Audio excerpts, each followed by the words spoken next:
Honorable Prime Minister's visit to South Africa and to Greece, which begins tomorrow. To give us a sense of the visit, we have the pleasure of having with us Shri Vinay Kwatra, sir, Foreign Secretary. Also joining us on the dais, Secretary West, Joint Secretary Central Europe, as well as Joint Secretary East and Southern Africa. Sir, may I hand over the floor for your opening remarks? Thank you very much, and good afternoon to friends from the media. Namaskar. Thank you very much for joining us this afternoon for this briefing on the upcoming visit of the Honorable Prime Minister of India to South Africa for the BRICS Summit, and then onwards to official visit to Greece. Honorable Prime Minister will depart tomorrow morning for Johannesburg, where he would be participating in the 15th BRICS Summit that actually starts tomorrow only and concludes on 24th of August. Just to recall, Honorable Prime Minister had last visited South Africa in July 2018, that was for the 10th BRICS Summit, and then in July 2016 for a bilateral visit. South African President Cyril Ramaphosa, he had visited India in January 2019, where he was also the chief guest for the 70th Republic Day celebrations. The two leaders had also met in June 22 in Germany on the sidelines of the G7 Outreach Summit, and most recently they spoke to each other just a few weeks ago. South Africa is, as you all know, the incumbent BRICS chair, and the theme of the BRICS Summit this year is BRICS and Africa, Partnership for Mutually Accelerated Growth, Sustainable Development and Inclusive Multilateralism. This would be the first in-person BRICS Summit after 3 consecutive years of virtual meetings owing to the COVID-19 pandemic. We are all aware of the importance that India attaches to the BRICS group and consider it as an important expression of global multipolarity. India last held the BRICS chairmanship in 2021. For us, it is also a platform that can address a number of global challenges and also by contributing to building a fairer, inclusive and open international architecture with sustainable development and economic growth at its core.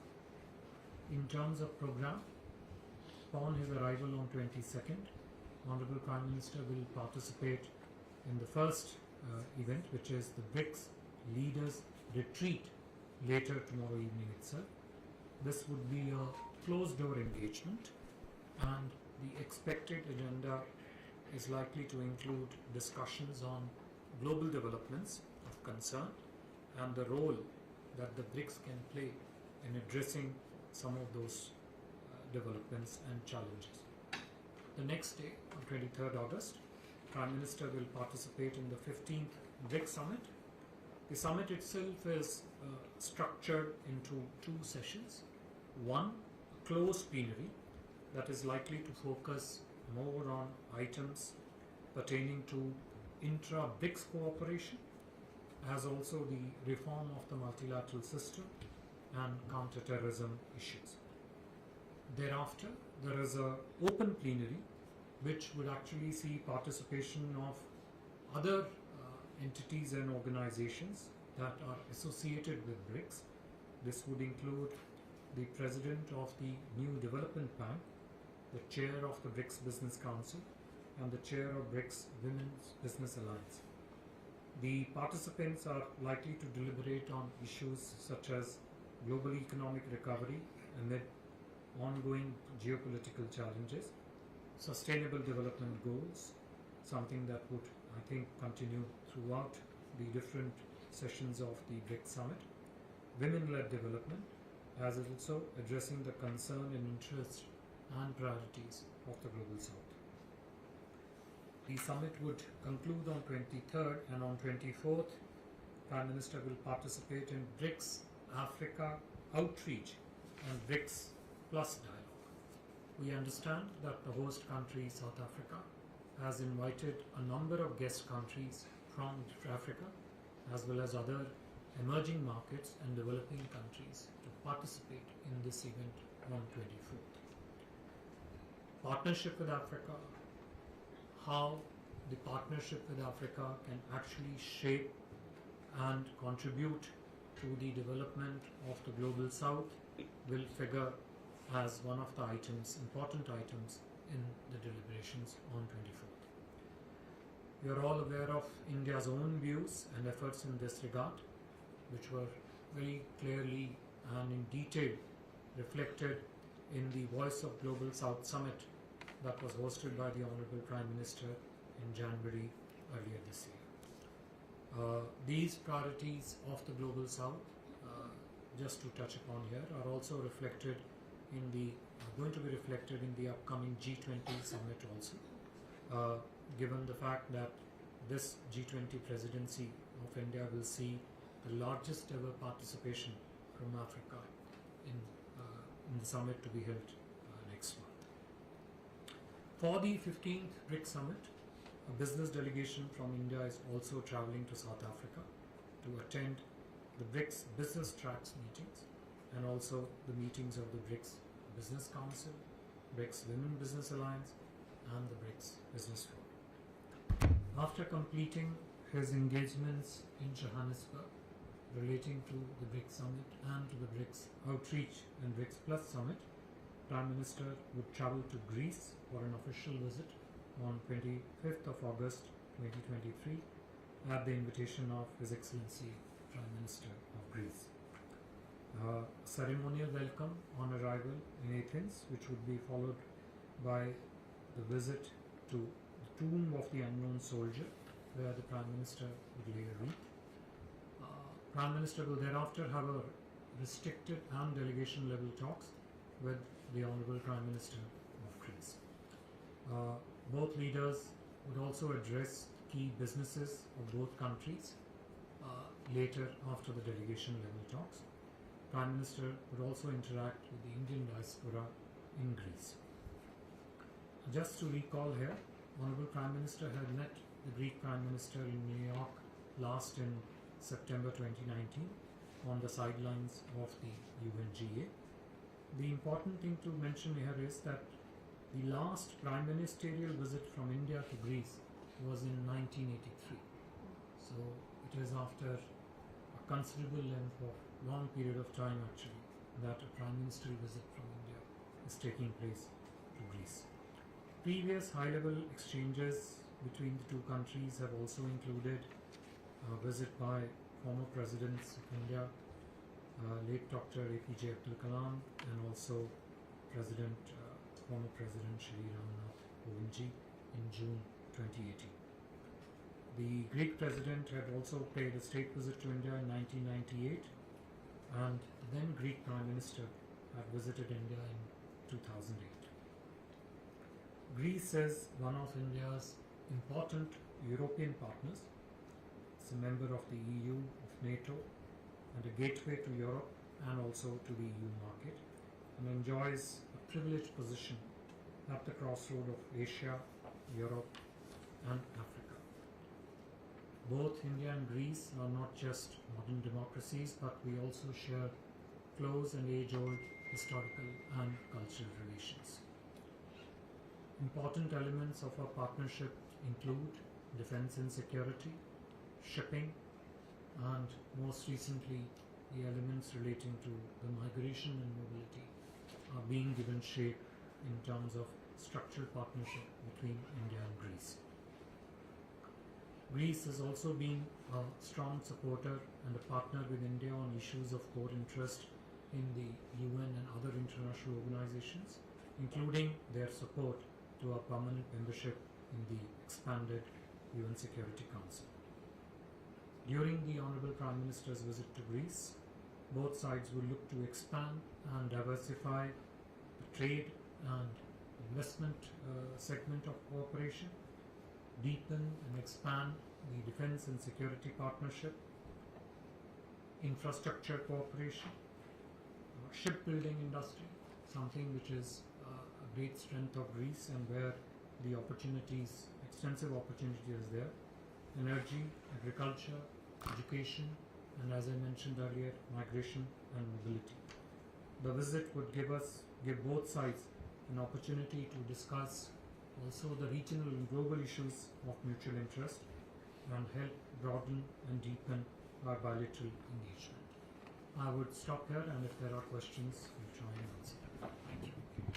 Thank you very much, sir. Round rules, please. Please introduce yourself and the organization you represent. I'll start with Yeshi. This is Yeshi Seri from the New Indian Express. So what are the chances of PM Modi having a bilateral with Chinese Premier Xi Jinping? So my question is India's stance on the expansion of the grouping, and another question, this is on Greece basically. What will be India's focus when it comes to connectivity plans connecting India with? Sorry, by the Arab world. Yeah, this connectivity plans. Okay. Yeah, please. Sir Madhurendra मैं news nation से defence और security ties को लेकर आपने बात कही India और Greece के बीच में क्या इस पर और आप फोकस कर सकते हैं कि किन क्षेत्रों में दरअसल डिफेंस सेक्टर में दोनों देश अपने जो टाइज हैं उसको बढ़ाएंगे और मैरीटाइम में दरअसल क्या होने वाला है? This is Manas from PTI. Around 40 countries have shown interest in joining BRICS, and 23 countries have already submitted their applications. So what will be India's approach in expansion of BRICS, and how we are going to support the countries? What will be the criteria? Sir मैं मनीष झा हूँ TV9 से। मुझे जितना समझ में आ रहा है sir कि अब तक भारत सरकार ये कहती आई थी पोस्ट मई 2020 के बाद कि जब तक PLA अपनी पोजीशन से पीछे नहीं हट जाता तब तक इंडिया और चाइना के पॉलिटिकल रिलेशन नॉर्मल नहीं हो सकते हैं। तो अगर प्राइम मिनिस्टर मोदी और शी जिनपिंग की मुलाकात होती है ब्रिक्स से अलग होकर, तो क्या हम कहें कि PLA अपनी पोजीशन से हट गई है, और अगर नहीं मुलाकात होती है तो क्या कहें कि PLA अभी तक उसी पोजीशन पे बना हुआ है? So should we take on more questions or should we take it set? Yeah. No, I saw your hand. Yeah, go ahead.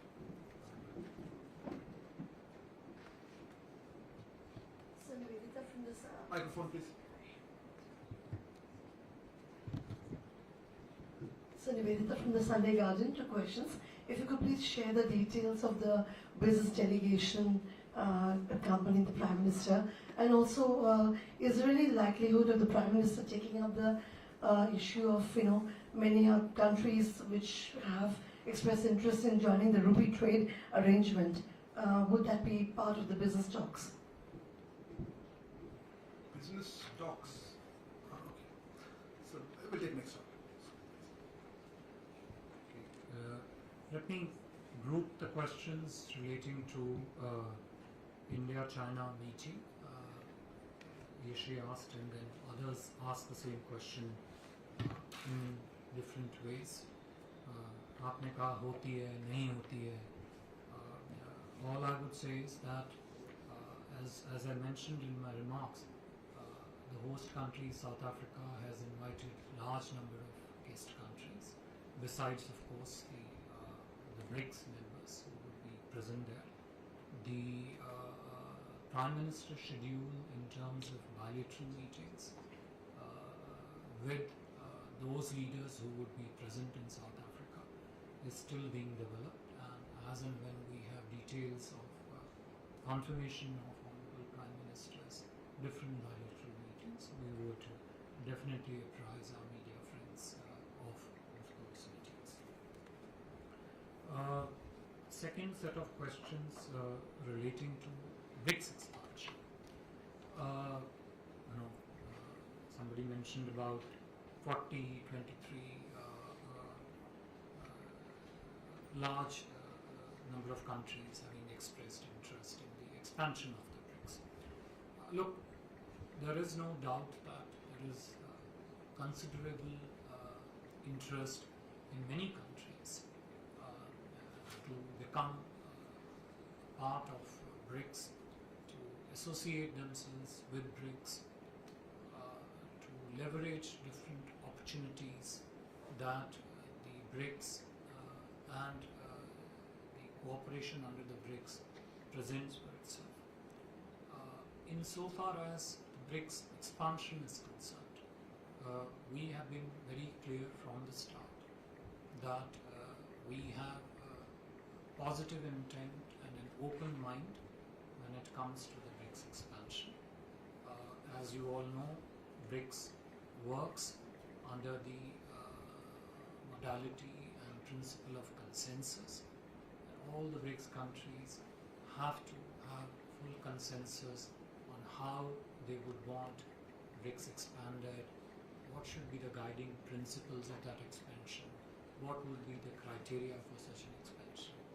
Those are the subject matters of ongoing current discussions between the Sherpas of the BRICS in South Africa, and I would not want to prejudge the outcome of these discussions, except to say, as I said earlier, that India has a positive intent and an open mind when it comes to BRICS expansion.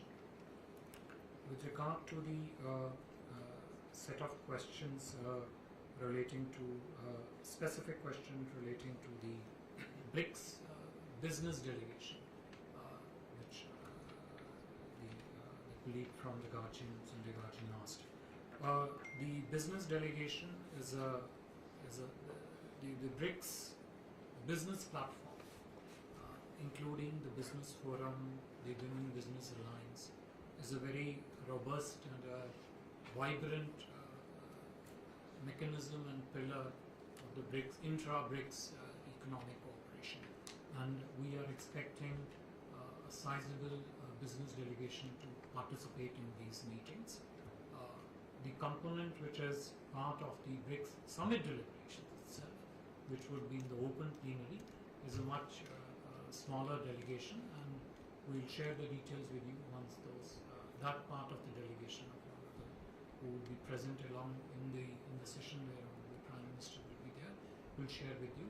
Otherwise, the delegation representatives from the business entities would be participating in associated events of, as I said, the BRICS Business Forum, the BRICS Business Women Alliance. With regard to the question on greater cooperation with Greece, whether it is defense and security or the economic trade aspects, I would request my colleague, Secretary West Sanjay Verma, to speak. But if I can just, before doing that, just touch upon the connectivity question which was asked. Look, we look at connectivity as I would say, as one of the driving impulses for a greater and a stronger and deeper cooperation between any two sets of countries. Connectivity has always been an important element in our discussions with all our partners, and we don't limit the connectivity discussions only to infrastructure connectivity projects. The connectivity for us has a far wider conceptual connotation that includes digital connectivity, connectivity between the people. So when we speak of mobility and migration, it is connecting the two societies, connecting the two people. Financial connectivity. So there was a question relating to the India-Rupee trade, for example. It is one of the key instruments of connecting the trade ecosystems between the two countries. But so there, I'll just make that remark on the larger connectivity point you mentioned. But if I could just quickly answer the specific part relating to India-Rupee trade. Look, it has been our strong and proactive effort to see how the instruments of trade expansion, how best we can position them in any given relationship. One of the first India-Rupee trade arrangements in recent months has been the one which was announced with the UAE. I am given to understand that the initial shipments relating to India dirham India-rupee trade have commenced and have successfully been completed. We are soon going to bring out a set of the standard operating procedures also, do an extensive outreach to the business community for them to see how this India-rupee trade arrangements could be leveraged. Naturally, it would be our interest to see that it could be expanded to as many countries as possible. The India trading arrangements in another currency always have very extensive regulatory elements, but also the elements that involves the commercial banking channels, something which requires extensive due diligence. But as a matter of priority, we would definitely be pursuing them. How far we reach with them is something to be seen. With this, if I could request my colleague Sanjay to speak on to the elements of cooperation between India and Greece during this visit. Well, thank you, Foreign Secretary. The question was specifically pertaining to cooperation in the defense sector. As you know, Greece is pivotally located in the Eastern Mediterranean. It has been a significant maritime power in merchant shipping. It controls probably one of the biggest shipping lines in terms of dead tonnage, and that spin-off runs into its naval capacities. It apparently has the third best navy in the European Union. Just a matter of weeks ago that we had a naval exercise with the Greeks in Greece. This was preceded in April, the multinational aviation Air Force exercise. The objective of the visit, Prime Minister's one-day official visit, would be to strengthen security and defense cooperation, would be to increase the pace of exchanges at the military level, training, personnel, invite Greek capacity into the Make in India program, especially in our defense industry, and consider joint production, technology exchange, etc. As Foreign Secretary mentioned, both Greece and India have shared core foreign policy interests, and security and defense interests are somewhere at the heart of core interests. So we believe Prime Minister's visit will take this agenda forward in a more substantial and future-oriented manner. Thank you. Thank you. So more questions? Yeah. Shashank, I saw you last. Thank you, Foreign Secretary. Shashank Mattu with the Mint. So there's been a lot of speculation in the run-up to the summit about this idea of a BRICS common currency. The President of Brazil voiced his support for it. The Russian Foreign Minister was also seen to comment on this matter. Of course, our Foreign Minister made it very clear that there was no discussion about something like a BRICS common currency.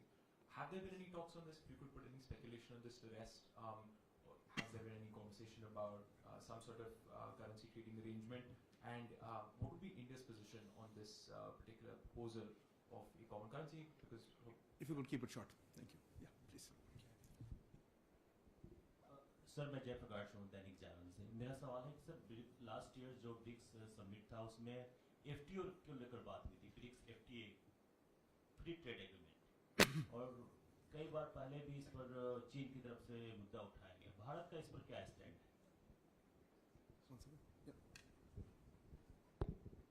Hello sir, Abhishek Jha from CNN News 18. My question will be regarding so many leaders gathering there, and about 40 leaders are going to be there. You said those bilateral meetings are still being worked out. If you could share some of the meeting that has been confirmed yet. No. Hi, Smita Sharma, independent journalist. On the BRICS summit itself, is there a request from the Chinese to still discuss their peace plan on the Ukraine war during the summit meeting? And keeping in mind that India is the world's largest democracy, we are chairing the G20 summit in the next few days. The refugee crisis in Greece, which has led to a lot of criticism of pushing back on asylum seekers or migrant workers, shoddiest conditions, is that something that the Prime Minister will take up during his discussions? With the Greek authorities. Yeah? That's what you meant. Okay, before that. Yeah, I saw your hand. I'll come back to you. Hi, hello. This is Takashi Ishihara from Asahi Shimbun Japanese newspaper. I just want to ask the basic question about the Indian diaspora. The security mentions the Prime Minister Modi ji is going to have an engagement with the diaspora in Greece and maybe South Africa.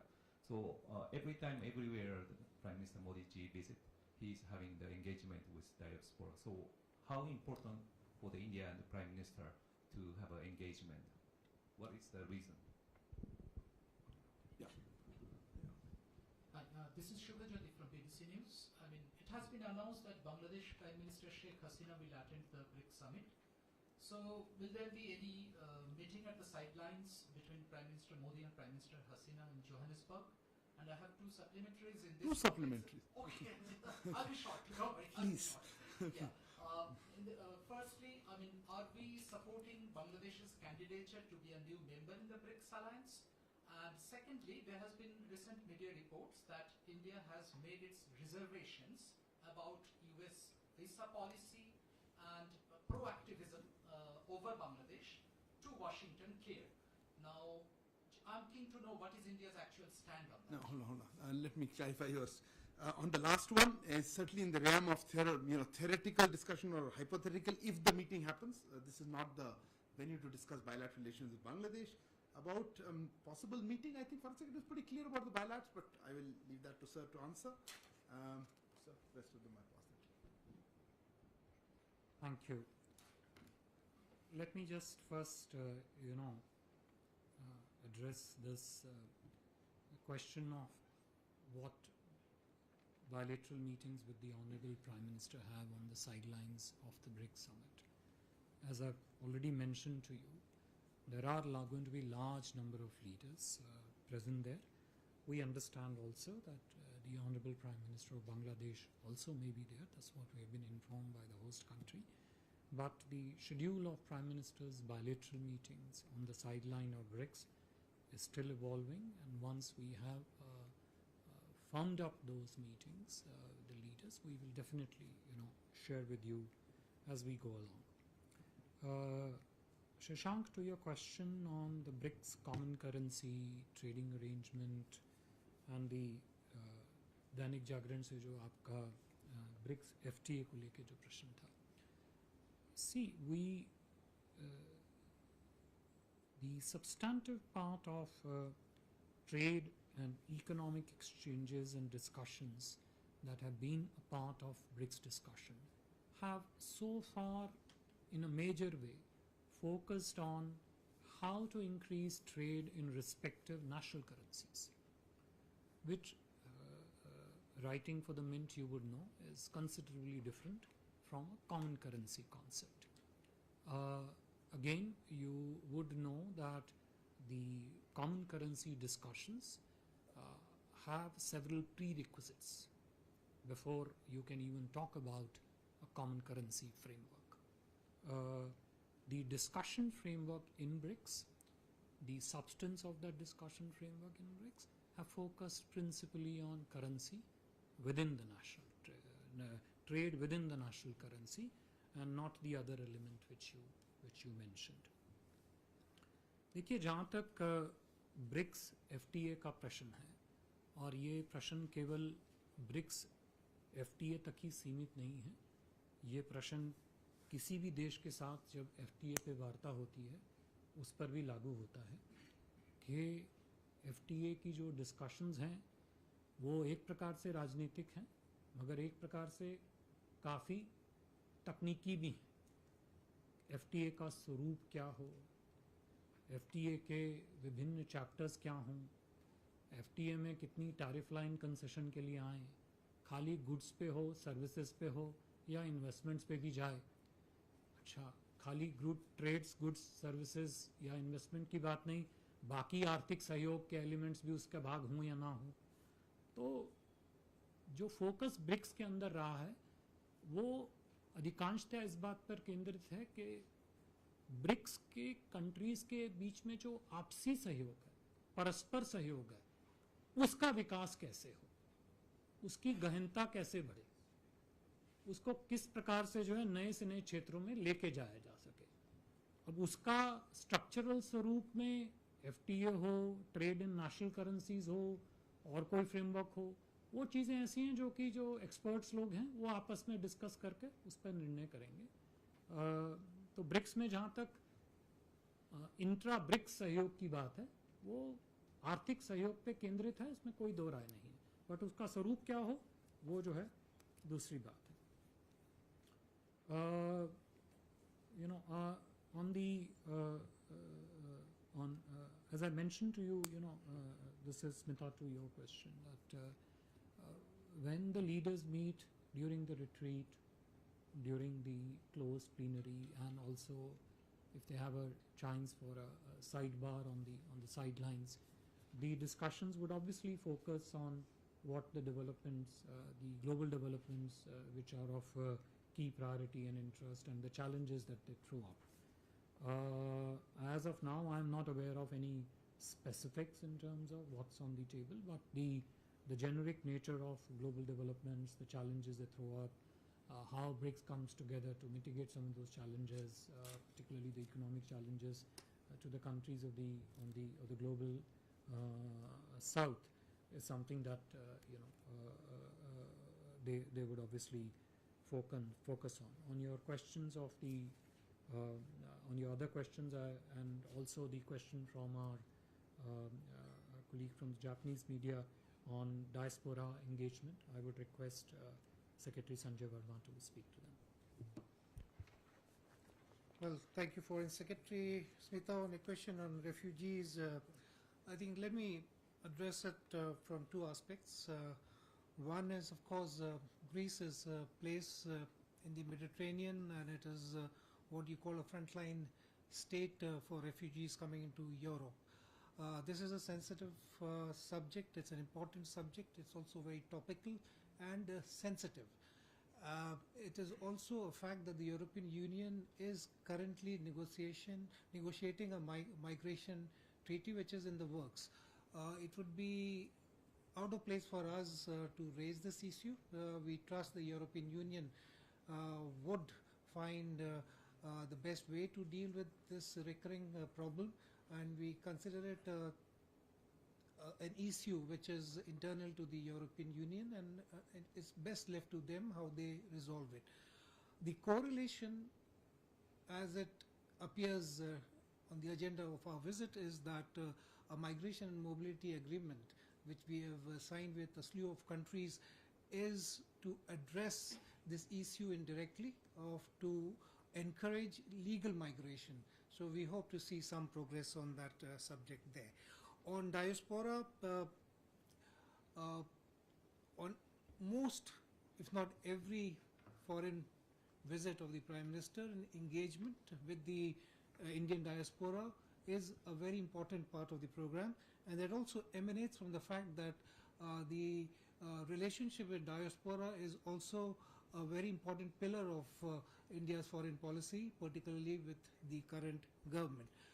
Prime Minister always looks forward to occasions of spending time interfacing, interacting with the Indian diaspora, and in Greece it won't be any different. We have a diaspora which is about 11 to 12,000 strong, and this will be another occasion for a Prime Minister to interact with what is a very effective, increasingly an effective bridge that our diaspora forms between us and the country they reside in. Thank you. Thank you, sir. Thank you very much, Foreign Secretary, sir.